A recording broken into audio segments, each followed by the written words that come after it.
함께 하나님 말씀 보기 원합니다. 오늘 우리에게 주신 하나님의 말씀 사무엘상 17장 24절에서 40절까지의 말씀입니다. 사무엘상 17장 24절로 40절까지의 말씀, 저와 여러분이 한 절씩 교독하시고 마지막 40절 한 목소리로 함께 합독합니다.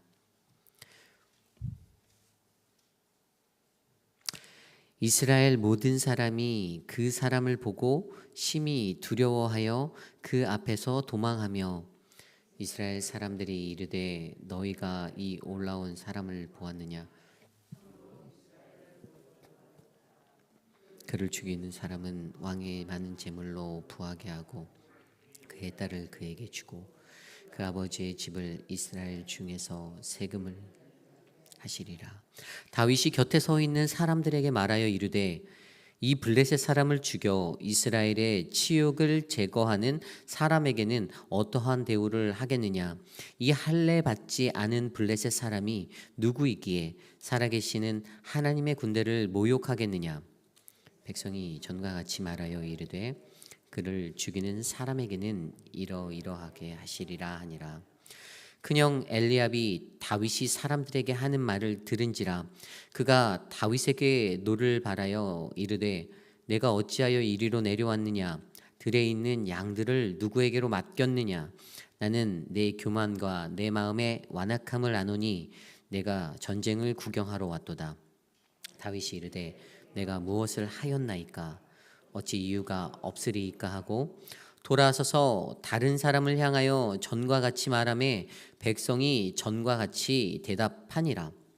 어떤 사람이 다윗이 한 말을 듣고 그것을 사울에게 전하였으므로 사울이 다윗을 부른지라. 다윗이 사울에게 말하되 그로 말미암아 사람이 낙담하지 말 것이라. 주의 종이 가서 저 블레셋 사람과 싸우리이다 하니 사울이 다윗에게 이르되 내가 가서 저 블레셋 사람과 싸울 수 없으리니 너는 소년이요 그는 어려서부터 용사임이니라.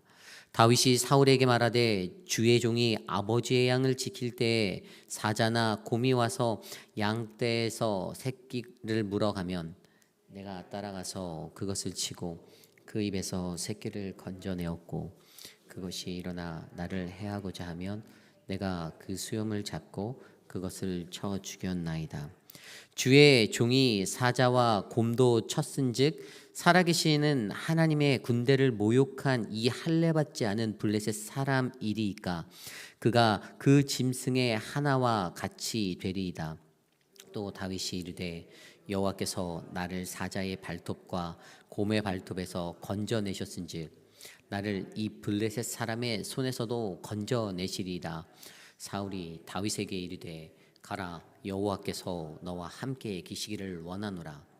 이에 사울이 자기 군복을 다윗에게 입히고 노투구를 그의 머리에 씌우고 또 그에게 갑옷을 입히매 다윗이 칼을 군복 위에 차고 오는 익숙하지 못함으로 시험적으로 걸어보다가 사울에게 말하되 익숙하지 못하니 이것을 입고 가지 못하겠나이다 하고 곧 벗고 손에 막대기를 가지고 시내에서 매끄러운 돌 5을 골라서 자기 목자의 제구 곧 주머니에 넣고 손에 물매를 가지고 블레셋 사람에게로 나아가니라. 아멘. 다윗의 담대함, 소망을 그리다라는 말씀의 제목으로 함께 말씀 나누겠습니다. 다윗의 담대함, 소망을 그리다. 여러분들 인생을 사시면서 어떠한 상황과 어려운 환경 가운데서 좌절하고 낙담해 보신 적이 있으시죠? 하나도 소망이 없는 것 같은 그러한 상황들, 아주 꽉 막힌, 사방이 꽉 막힌 그러한 상황들을 경험해 보신 적이 있으리라 생각이 됩니다. 그때 과연 여러분들은 어떻게 그 위기를 돌파하셨습니까? 한 줄기 빛도 보이지 않고 한 줄기 소망도 없어 보이는 그 상황 속에서 과연 여러분들은 어떻게 그 시간을 보내셨나요? 오늘 우리가 묵상한 사무엘상 17장 24절 말씀에는 이렇게 기록되어져 있습니다. 이스라엘 모든 사람이 그 사람을 보고 심히 두려워하여 그 앞에서 도망하며 이스라엘을 조롱하던 블레셋의 거구 골리앗, 그의 비난과 조롱 앞에 40일 주야로 반복되었던 그러한 시간 속에서 그 외침 가운데 그들은 주눅이 들었습니다. 아무것도 하지 못하겠다라는 마음이 그들의 마음을 덮쳤고요. 그래서 좀 전에 읽었던 말씀대로 그들이 심히 두려워하여 그 앞에서 도망하였다라고 말하고 있습니다. 골리앗이 쫓아오지 못할 장소로 그들이 몸을 피하였다는 의미예요. 그만큼 골리앗의 외침과 그가 드러나서 그가 나왔던 그 모습이 이스라엘 군사와 사울 왕에게는 굉장히 큰 두려움이 되었습니다.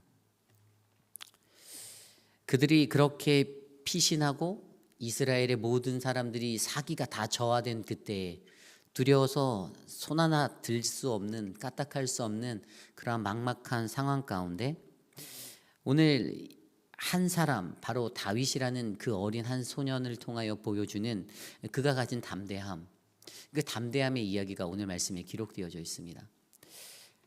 그가 그 희망이 없고 소망이 없던 그들에게 한 줄기의 빛이 되고 소망을 그릴 수 있었던 그 모습의 원인은 바로 다윗이 가졌던 담대함이었습니다. 오늘 저와 여러분들은 이 말씀을 통해서 다윗이 주는 그 담대함, 과연 다윗이 어떠한 모습의 담대함을 가졌기에 빛도 없는 그 희망 한 점 없는 그곳에서 낙담과 절망만 가득했던 그들의 삶이 소망을 그리는 인생으로 바뀌었는지 말씀과 함께 깊이 있게 묵상해 보는 시간이 되길 원합니다. 오늘 다윗이 가진 담대함은 무엇이었습니까? 다윗이 가진 담대함은 첫 번째로 거룩한 분노를 가진 담대함이었습니다. 거룩한 분노를 가진 담대함. 오늘 말씀 계속해서 말씀을 읽다 보면 25절 말씀에 이렇게 기록되어져 있습니다. 이스라엘 사람들이 이르되 너희가 이 올라온 사람을 보았느냐? 참으로 이스라엘을 모욕하러 왔도다. 그를 죽이는 사람은 왕이 많은 재물로 부하게 하고 그의 딸을 그에게 주고 그 아버지의 집을 이스라엘 중에서 세금을 면제하게 하시리라. 이스라엘 사람들 안에서 입소문이 나기 시작합니다. 소문이 퍼지기 시작해요. 야, 너희들 블레셋 사람 골리앗 보았어? 그 거구 보았니? 보았다라는 거예요. 정말 덩치가 크던데 너무 무서웠어. 이렇게 이야기하는 것이죠. 3m가량 되는 그 풍채를 가진 거구였습니다. 57kg짜리 갑옷을 입었던 아주 견고한 사람이었어요.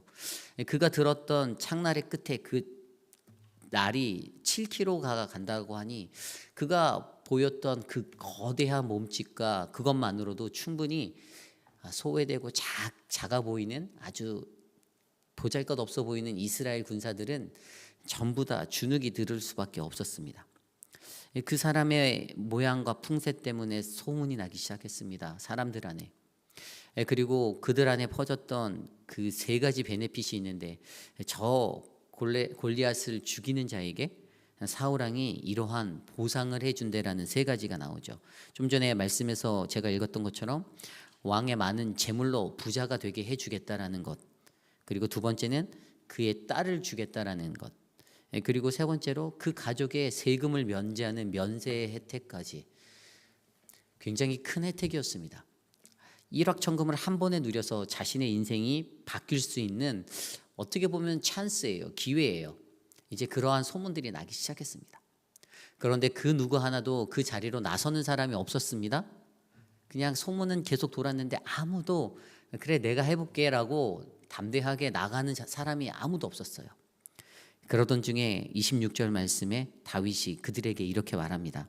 다윗이 곁에 서 있는 사람들에게 말하여 이르되 이 블레셋 사람을 죽여 이스라엘의 치욕을 제거하는 사람에게는 어떠한 대우를 하겠느냐? 이 할례 받지 않은 블레셋 사람이 누구이기에 살아계시는 하나님의 군대를 모욕하겠느냐? 사람들이 서서 그렇게 이야기하는 그 베네핏, 세 가지 베네핏의 이야기가 오고 가는 것들을 듣고 도대체 어떠한 대우를, 저 사람을 없애면 어떠한 대우를 주는데 라고 그것을 다시 한번 물어봅니다. 그들에게 물어보고 그들에게 선포하는 그 말이 있습니다. 어떠한 대우를 하겠느냐? 그것에 대해서 그가 선포하는 것이 바로 그 사람이 누구이기에 살아계신 하나님의 군대를 모욕하겠느냐라고 이야기하죠. 자, 다윗이 그가 받게 될 명예와 부와 어떠한 그런 재물적인 것에 관심하였을까요? 아닙니다. 그렇지 않았습니다. 그가 여기서 어떠한 대우를 하겠느냐라고 그들에게 재차 질문하는 것은 자기가 오늘 이 골리앗과 맞서 싸우기를 결심하는 이것은 단지 그 재물적인 것들이 아니라 그 뒤에 언급한 대로 그가 하나님, 살아계신 하나님을 그 군대를 모욕하는 것에 대해서 참지 못하는 거룩한 분노의 그것들을 자기가 보여주고 있습니다. 내가 왜 그와 맞서 싸워야 하는지가 정확한 리즌으로, 이유로 드러나고 있는 것이죠. 오늘 다윗이 블레셋 사람 골리앗과 싸우기를 결정한 이유는요, 재물이 아니었습니다. 그것이 어떻게 증명되는지 아세요? 이제 18장으로 넘어가면요, 이 싸움에서 이기고 사울왕이 내 딸을 주겠다고 할 때 거절합니다. 필요 없다라고 말해요. 그가 그런 재물적인 것에 관심이 없었다라는 사실입니다. 그는 오히려 지금 우리가 읽었던 26절에 기록된 대로 이 할례받지 않은 사람, 블레셋 사람이 누구이기에 살아계신 하나님의 군대를 모욕하겠는가, 바로 그것에 집중하고 있습니다. 이것은 영적인 싸움입니다. 블레셋 사람들이 어떤 신을 섬겼습니까? 그들은 다곤이라는 우상을 섬겼습니다. 풍요를 믿는, 자신들을 수호해 줄 다곤 신을 믿고 싸웠어요. 그렇게 살아갔던 사람들인데 자신이 믿는 하나님, 야훼 하나님에 대해서 이들이 무시하는 거예요. 그들에게 도전하는 거예요. 그 하나님께 도전하는 거예요. 그런데 하나님의 사람들 그 누구도 그 앞에서 맞서서 담대하게 싸우겠다라고 결의하는 사람이 없는 겁니다. 오직 오늘 다윗은요, 그가 분노한 이 거룩한 분노가 어디서 왔는가를 살펴보면 내가 믿는 하나님, 유일하신 하나님, 절대자 되신 존귀하신 그 하나님의 이름을 먹칠하는 것, 하나님을 모욕하는 것, 하나님을 비아냥거리는 것, 그것으로 말미암아 자신에게 찾아오는 그 거룩한 분노감이 가슴속에서 불 끓듯이 일어났다는 사실입니다. 그것도 아주 어린 소년에게 말입니다. 그런데 이러한 모습을 보고 어떠한 상급을 안고 상급을 기대하고 나아갔던 다윗이 아닌데도 이러한 모습을 보고 어떻게 사람들이 반응하죠? 그의 친형이 되는 큰형 엘리압이 28절 이후의 말씀에 엘리압이 분노합니다. 엘리압이 어떤 분노를 합니까? 큰형 엘리압이 다윗이 사람들에게 하는 말을 들은지라 그가 다윗에게 노를 바라여 이르되 내가 어찌하여 이리로 내려왔느냐? 들에 있는 양들을 누구에게 맡겼느냐? 나는 내 교만과 내 마음의 완악함을 아노니 내가 전쟁을 구경하러 왔도다. 그렇게 말해버립니다. 이게 무슨 의미입니까? 큰형 엘리압에게는요, 마음속에 시기와 질투가 있었어요. 원망이 있었어요. 누구를 향해서요? 다윗을 향해서요. 자기가 기름 부음을 받을 줄 알았는데 내가 장자인데 자신의 동생이 기름 부음을 받았습니다. 아마 그 속에서 질투가 있었고 시기가 있었을 거예요. 전쟁을 하러 사명제가 왔잖아요. 근데 이 전장에서 그들이 전쟁에 나온 이유는 전장에서 승리를 거둬서 어떤 큰 찬스, 성공의 기회를 마련하기 위해서 그런 마음으로 나왔을 터인데 그도 지금 선뜻 나서서 내가 저 골리앗과 싸우겠다라고 결단 못하고 있는데 자기의 어린 동생이 나와서 사람들에게 이러한 거룩한 분노로 내가 싸우겠다, 내가 저 사람을 처리하겠다라고 그렇게 말하는 것에 마음속에서 질투가 나고 시샘이 나고 또 그것들이 불평이 되어서 던져졌을 것입니다. 그러기에 그가 하는 그 분노, 이 분노는 분명 다윗이 보여주는 분노와는 다릅니다. 오늘 엘리압이 보여줬던 분노는요, 이 엘리압의 분노는 자신이 갖고 있는 편협한 생각들 그리고 세속적인 생각에 치우쳐진 그러한 분노였습니다. 육신적으로 쫓아간 나 정말 저 사람 보기 싫은데 야 너 짜증나, 이런 것들 때문에 일어나게 되는 인간적인 분노의 모습입니다. 내 마음에 들지 않을 때, 내 생각에 벗어날 때 우리가 쉽게 사람들에게 표현하는 그런 분노라는 사실이죠. 그리고 다윗이 보여줬던 분노는 분명히 하나님, 내가 믿는 하나님, 유일하신 그 하나님, 그분을 멸시하고 그분을 모욕하고 그분을 경시 여기는, 그 경히 여기는 그러한 모습들로부터 찾아오게 되는 온전한 믿는 믿는 사람, 하나님의 백성으로부터 드러나게 된 그러한 거룩한 분노였다는 사실입니다. 오늘 이 두 분노가 아주 대조를 이루게 되는 모습이죠. 결국에 그가 보였던 다윗의 거룩한 분노는요, 아무도 상대하지 않고 다 도망하여 피하려만 하였던 그 골리앗 앞에 담대하게 나아가 그와 맞서게 하는 그러한 거룩한 분노의 모습으로 우리에게 그려지고 있습니다. 그렇습니다. 어떻게 보면 이 세상을 살아가는 우리들도 분노합니다. 그런데 그 분노가 엘리압이 가졌던 분노인지 다윗이 가졌던 거룩한 분노인지를 우리가 잘 생각해 보아야 합니다. 우리들도 우리들의 마음에 들지 않을 때, 내 생각과 다를 때, 내 폄훼한 생각과 나의 것들의 기준에 벗어날 때 우리들 열내잖아요. 분노하잖아요. 어떤 분노 내십니까? 사람을 향해서 야 그게 아닌데 라고 말합니다. 인간적인 육적인 것에 치우친 분노가 쉽게 드러난다는 사실입니다. 그런데 그리스도인으로서 담대함을 가져야 하는 우리들에게 요구되어지는 분노는 거룩한 분노라는 사실을 저와 여러분들이 기억하시길 바랍니다. 나는 과연 하나님 앞에서 거룩한 분노를 하고 있는가? 이것이 우리에게 중요하다는 사실이죠. 시카고에 있는 윌로우 크릭 교회를 심호하셨던 우리가 잘 알고 있는 비하이브스 목사님, 그분이 예전에 컨퍼런스에서 했던 말씀 중에 교회는 세상의 소망이다라는 이야기를 한 적이 있습니다. 교회는 세상의 소망이다. 세상에 너무 많은 것들이 다 교회를 손가락질하고 믿는 이들을 우습게 여기고 비아냥거리는데 그것에 맞춰서 목사님께서는 여전히 이 땅에서 교회는 세상의 소망이다라는 것들을 강조했어요. 그리고 그가 어떠한 말을 했냐면 교회가 교회 구실을 못할 때, 성도가 성도의 구실을 못할 때,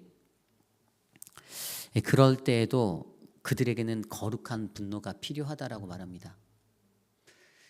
세상에서 옳고 그름을 반드시 따져야 되는 건 아니에요. 하지만 무엇이 바른 것인지 무엇이 틀린 것인지 정도는 교회가 믿는 그리스도인들이 바로 알아야 합니다. 똥인지 된장인지도 구별 못하면서 자신의 생각으로 던질 수 없잖아요. 내 생각이 맞다라고 우길 수 없잖아요.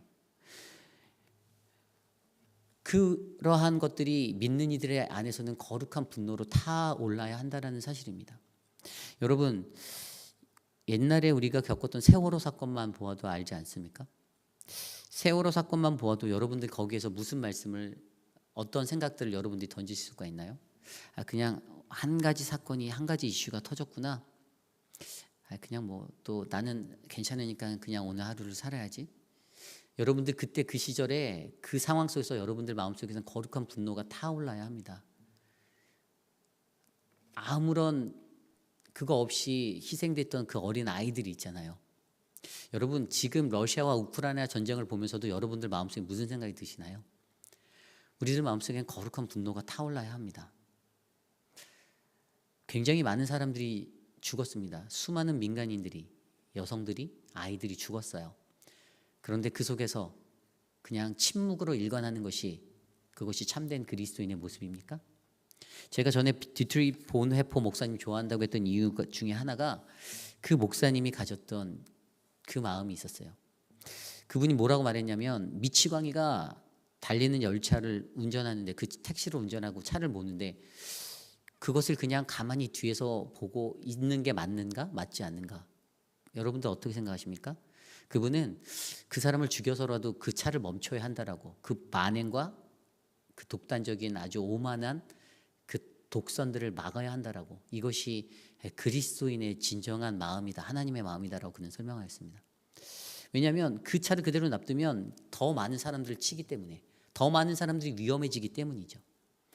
세상에서는 우리에게 그런 거룩한 분노를 가르쳐 주지 않습니다. 세상은 괜찮아, 야 둥글게 가는 거지, 좀 유하게 살면 안 되겠니? 야 너 왜 이렇게 톡톡 튀어, 말도 안 되는 인생이야, 야, 좀 편하게 살자. 세상은 이렇게 말합니다. 그런데 하나님의 사람들, 그리스도인에게 요구되어지는 것은 그것을 향해서 바른 소리를 외칠 수 있는, 그 목소리를 낼 수 있는 그 참된 용기, 그 담대함이 우리에게 필요하다는 사실입니다. 그리고 그것이 바로 거룩한 분노라고 불립니다. 성경 속에도 이 거룩한 분노의 이야기는 많이 있습니다. 모세가 자신의 동족들끼리 다툴 때 그는 거룩한 분노를 냈습니다. 그 결과적으로 그는 살인을 저질렀죠. 그 결과만 보면 살인자예요.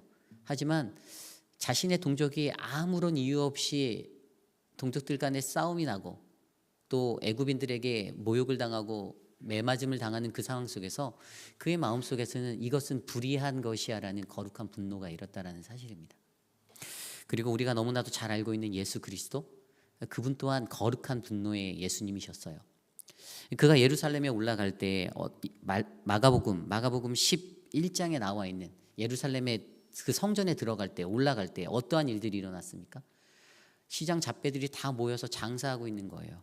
그들이 그 안에서 매매를 하고 환치기 하고 막 그러고 있었어요. 하는 예수님께서 그 마음에 어떠한 일이 일어났죠? 거룩한 분노가 일어났어요. 그래서 상을 다 뒤집어 엎었습니다. 사람들이 인간적인 모습에 예수님도 성격 있네, 상도 뒤집어 엎네, 이것만 보면 예수님 믿을 만한 대상이 될 수가 없어요. 그런데 그 안에서 그분이 가지고 계셨던 거룩한 분노를 본다면 우리는 그분을 리스펙트할 수 있습니다. 이것이 신앙입니다. 오늘 이스라엘의 사람들 가운데 그들이 절망되어져 있고 다운되어져 있고 완전히 사기가 저하되어 있는 그 상황 가운데 다윗이 보여줬던 담대함의 원인은 그는 거룩한 분노를 가진 그 마음의 불길이 마음 깊은 곳에서 일어났기 때문입니다. 그 목적은 오직 하나, 우상신을 섬기는 저들이 어떻게 해요? 내가 믿는 하나님을 모욕하였다. 내가 믿고 따르는 그 하나님에 대해서 업신여겼다라는 그 마음에 불길같이 그 불의에 대항하고자 하는 그 마음의 것들이 활활 타오르게 되었습니다. 저는 오늘 이 시간 이곳에 있는 저와 여러분들이 그러한 거룩한 분노를 느끼시고 그 거룩한 분노로 말미암아 담대히 나아가는 우리들 되기를 간절히 소망합니다. 오늘 두 번째로 다윗의 담대함, 소망을 그렸던 그 다윗의 담대함 두 번째 모습은요, 마음이 쓰러지지 않게의 소망을 가지고 있었습니다. 마음이 쓰러지지 않게 그 소망을 가지고 있었다. 오늘 말씀 32절 말씀에 이렇게 기록되어져 있습니다. 다윗이 사울에게 말하되 그로 말미암아 사람이 낙담하지 말 것이라 주의 종이 가서 저 블레셋 사람과 싸우리이다 하니. 아멘. 사울왕이 동네방네에서 이러한 일들이 있었다는 이야기를 듣고 다윗을 불렀습니다. 한 소년이 있는데 이 소년이 아주 거룩한 분노를 태우면서 막 전의를 불사르고 있다는 소식이 들어갔어요.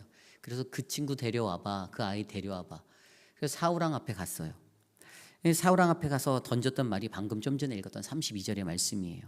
그런데 그 어린 소년이 왕에게 권면하고 왕에게 조언하는 말이 너무나도 기가 막히지 않습니까? 사울에게 말하되 그로 말미암아 사람이 낙담하지 말 것이라. 그 한 사람 때문에, 그 골리앗이란 한 사람 때문에 마음이 쓰러지지 말아라, 이겁니다. 너희의 마음이 쓰러지지 말아라, 낙심하지 말아라, 절망하지 말아라, 좌절하지 말아라. 원어 성경으로 정확히 보면요, 여기에서 사람이라고 쓰여진 단어가 그 정관사가 안 붙었어요. 히브리어로 아담이란 단어인데 정관사 없이 쓰였기 때문에 원어 그대로 해석하면 어떻게 되면 한 사람도 낙담하지 말 것이다. 그 누구도 낙담할 수 없다라는 거예요. 아무도 낙담할 수 없는 상황이라는 거예요. 왜 근데 너희는 낙심하고 있니라고 지적하는 것이죠. 사울 왕을 향해서, 한 나라의 군주인 그 왕을 향해서도 그가 외치는 거예요. 왜 낙담하고 있어? 이겁니다. 어린 소년이 아주 당차지 않습니까? 정말 너무나도 대단한 것 같아요. 그가 그렇게 담대함으로 말할 수 있었던 것, 그 다윗의 자신감, 어디서 이 자신감이 일어났을까요? 그것은 앞서 우리가 설명드린 그 다윗이 가졌던 거룩한 분노, 거기에서 그는 그 자신감을 가지게 되었던 것이죠. 그가 가졌던 그 거룩한 분노로 말미암아 그가 내가 나가서 싸우겠습니다, 주의 종이 가서 저 블레셋 사람과 싸우겠습니다라고 선포할 수 있었습니다. 사울은 염려하였습니다. 뭘 염려하였죠? 33절 말씀에 보니까 저 블레셋 사람은 용사고 너는 소년이야, 싸움이 안 돼, 그렇게 염려합니다.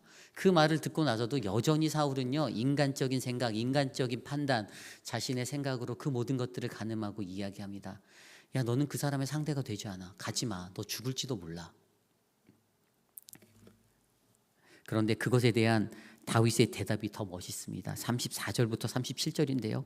다윗이 사울에게 말하되 주의 종이 아버지의 양을 지킬 때에 사자나 곰이 와서 양떼에서 새끼가 물어가면 내가 따라가서 그것을 치고 그 입에서 새끼를 건져내었고 그것이 일어나 나를 해하고자 하면 내가 그 수염을 잡고 그것을 쳐 죽였나이다.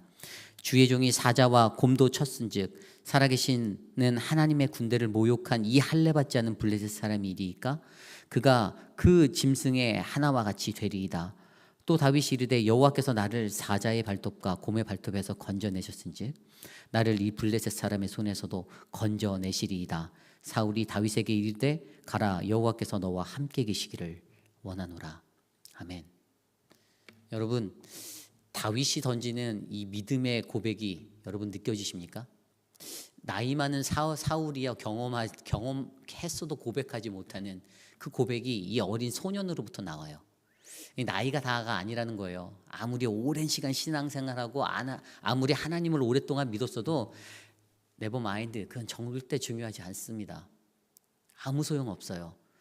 거기에 가장 중요한 게 우리가 하나님 앞에서 그분의 구원의 역사를 경험한 그 믿음을 내가 올바르게 고백할 수 있냐 없느냐, 이 경험을 내가 말할 수 있느냐 없느냐, 이것이 문제라는 사실입니다. 신앙생활 아무리 오래 했어도요, 오늘 사울처럼요 두려움 가운데서 주저하고 부정적으로 생각하고 믿지 못할 때가 더 많습니다. 하지만 저보다 더 어린 우리 주일학교 학생들, 유년 우리 유스 아이들이 더 큰 믿음의 고백을 자신이 경험한 하나님, 자신이 체험한 하나님을 통해서 선포할 때도 있어요. 여러분들 이것을 믿으셔야 합니다. 이것이 중요합니다. 오늘 그것 때문에 바로 다윗은 자신의 자신감을 쏟아붓습니다. 내가 싸워서 이길 수 있음대로 믿습니다. 왜죠? 자신의 삶 가운데서 양치면서 들판에서 얻었던 그 구원의 경험, 나를 지키시고 나를 건지셨던 하나님의 구원의 역사가 다윗의 삶 속에서 담겨져 있었기 때문입니다. 그는 그것을 인정했습니다. 그는 그리고 그것을 믿었습니다. 그리고 그 믿음대로 그가 나아갈 때 그가 어떻게 해요? 그는 다른 것을 의지하지 않았어요. 사울이 막 갑옷을 얹어주고 자신이 갖고 있는 투구를 주고 전혀 필요 없다라고, 내 몸에 익숙하지 않다라고, 한두 발 걸어보니 아우 힘드네, 무겁네, 이거 힘들다, 저 이런 거 필요 없어요, 그냥 제가 양칠 때 쓰던 거, 막대기와 물맷돌 가지고 나아갑니다. 그 담대함이 어디서 일어났습니까? 바로 그가 이것을 통해서 자신이 경험하였던, 자신에게 경험되어진 그것을 통해서 블레셋의 그 골리앗을 상대하러 나갈 수 있었던 것. 그래서 그가 그것을 바탕으로 왕에게 마음이 쓰러지지 않게라는 그 권면을 던질 수 있었던, 그 소망을 가질 수 있었던 그 믿음이 있었다라는 사실이죠. 저는요, 오늘 저와 여러분들에게도 이러한 믿음의 은혜가 일어나길 소망합니다. 여러분들 그래서 체험하셔야 합니다. 여러분들 경험하셔야 돼요. 하나님이 어떻게 구원하시는지를, 그 구원의 역사를 삶 속에서 경험하시기를 바랍니다. 아무것도 경험하지 못하고 어떻게 하나님을 온전히 믿겠습니까? 하나님이 내 삶에서 어떻게 역사하시고 하나님이 나를 어떻게 인도하셨는지를 내가 증언할 수 없으면서 어떻게 그 하나님이 나를 이끌어 가실 거다라고 내가 확신할 수 있습니까? 그렇게 살면 안 되는 거잖아요. 여러분, 그렇기 때문에 여러분들 앞에서 하나님 앞에 하나님이 내게 구원의 경험으로 찾아오기를 기도하셔야 합니다. 하나님, 내 삶에 그 은혜들을 베풀어 달라고 간구하셔야 합니다. 우리가 너무나도 잘 아는 이야기가 있잖아요. 그 12정탐꾼을 모세가 보낸 거, 민수기 13장에 나와 있는 12정탐꾼을 보냈을 때 10사람이 갔다 와서 저 사람들은 우리보다 거대하고 너무나도 강하기 때문에 안 된다라고 말합니다. 그런데 여호수아와 갈렙, 그 두 사람만은 뭐라고 말합니까? 올라갑시다, 이렇게 얘기하죠. 그 땅을 취하러 갑시다라고 이야기합니다. 우리가 저들을 능히 이길 수 있습니다, 갑시다라고 이야기했습니다. 그게 민수기 13장의 하반부의 이야기예요. 그런데 14장으로 넘어가서 이야기가 어떻게 바뀌는지 아십니까? 14장 초반부에 이스라엘 사람들이 원망해요. 모세와 아론을 원망한다라고 나와 있습니다. 뭐라고 원망합니까? 니들이 왜 우리를 여기까지 끌어내서 우리를 여기서 죽게 만드느냐라고 원망해요. 이게 인간입니다. 이게 연약한 우리들의 모습이에요. 그런데 그들이 그렇게 할 때 이스라엘 사람들을 향해서 아론과 모세가 어떻게 합니까? 또 여호수아와 갈렙이 그들 스스로가 옷을 찢어요. 옷을 찢고 그들 앞에 담대하게 나가서 저 아말렉 사람들을 우리가 싸워서 이길 수 있습니다라고 말할 때 그들이 고백했던 말씀이 민수기 14장 9절에 기록되어져 있습니다. 다만 여호와를 거역하지 말라. 그 땅 백성을 두려워하지 말라. 그들은 우리의 먹이라. 여호와는 우리와 함께 하시느니라. 아멘. 여러분들 이 믿음의 선포를 믿으십니까? 그들에게 경험되어진 하나님을 그들이 믿었기 때문에 그들은 이 믿음의 선포를 할 수 있었습니다. 자신에게 경험되어진 하나님이 어떠한 분이신지를 알기 때문에 그들은 그 알고 있는 하나님을 끝까지 의지했어요. 하나님을 의지한 것들이 어떻게 해요? 하나님을 거역하지 말라라고 말합니다. 저들을 두려워하지 말라라고 합니다. 그들은 우리들의 먹이라고 합니다. 여호와는 지금 나와 함께 하신다라고 말합니다. 여러분, 이 믿음의 선포가 우리들 삶 가운데 있기를 간절히 소망합니다. 그러기에 오늘 다윗도요, 자신에게 익숙한 것을 가지고 그렇게 담대하게 나아갑니다. 아주 거대한 무기가 아닙니다. 최신형 어떤 무기가 아니었어요. 어떤 전술적인 거 가지고 나아간 것도 아닙니다. 이 믿음 하나로 골리앗 앞으로 나아갔습니다. 이것이 바로 믿는 이였던 다윗이 보여준 그 담대함의 모습입니다. 그리고 그가 가졌던 그 담대함의 모습이 이스라엘 가운데 소망을 그렸습니다. 낙담해 있고 절망 가운데 빠져있던 그들에게, 소망한 점 없던 그들에게 하나님의 소망이 무엇인지를 다시 그려나갑니다. 그리고 오늘의 이야기는 아니지만 그 소망이 다시 그들 앞에 자자잔하고 현실로 찾아오게 되는 승리의 기쁨이 되죠. 이것이 하나님의 이야기입니다. 오늘 저와 여러분들은 어떻습니까?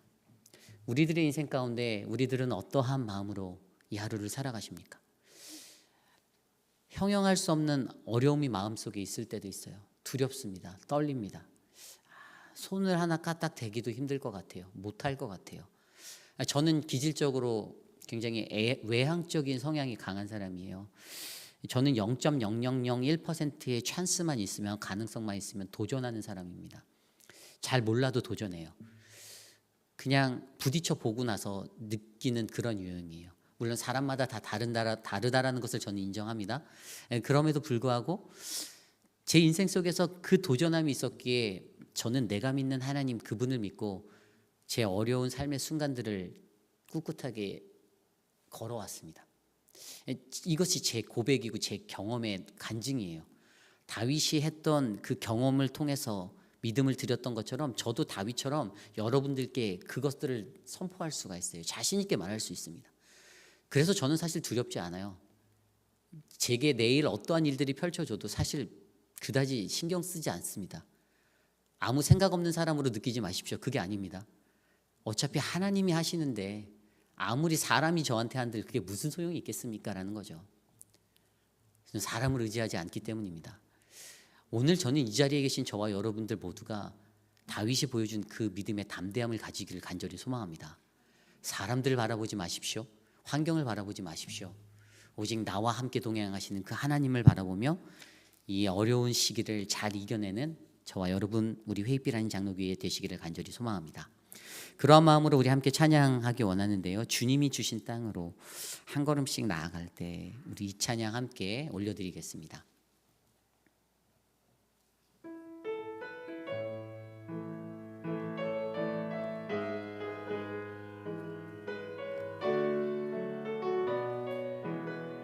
주님이 주신 땅으로, 주님이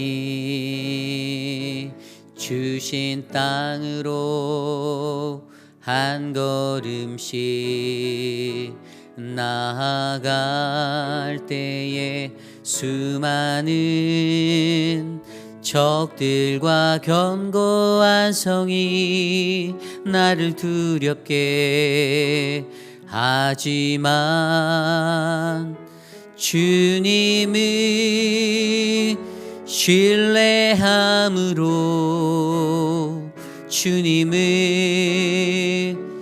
의지함으로, 주님이 주시는 담대함으로 큰 소리 외치며 나아가네.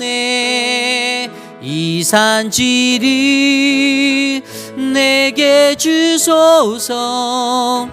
그날에 주께서 말씀하신 이제 내가 주님의 이름으로 그 땅을 취하리니 이 산지를 내게 주소서. 그날에 주께서 말씀하신 이제 내가 주님의 이름으로 그 땅을 취하리니 주님이 주신 땅으로 주님이 주신 땅으로 한 걸음씩 나아갑시다. 한 걸음씩 나아갈 때에 수많은 적들과 견고한 성이 나를 두렵게 하지만 주님을 신뢰함으로 주님을 의지함으로 주님을 의지함으로 주님이 주시는 담대함으로 큰 소리 외치며 나아가네. 이 산지를 내게 주소서. 그날에 주께서 말씀하신 이제 내가 주님의 이름으로 그 땅을 취하리니 이 산지를 내게 주소서. 그날에 주께서 말씀하신 이제 내가 주님의 이름으로 그 땅을 취하리니.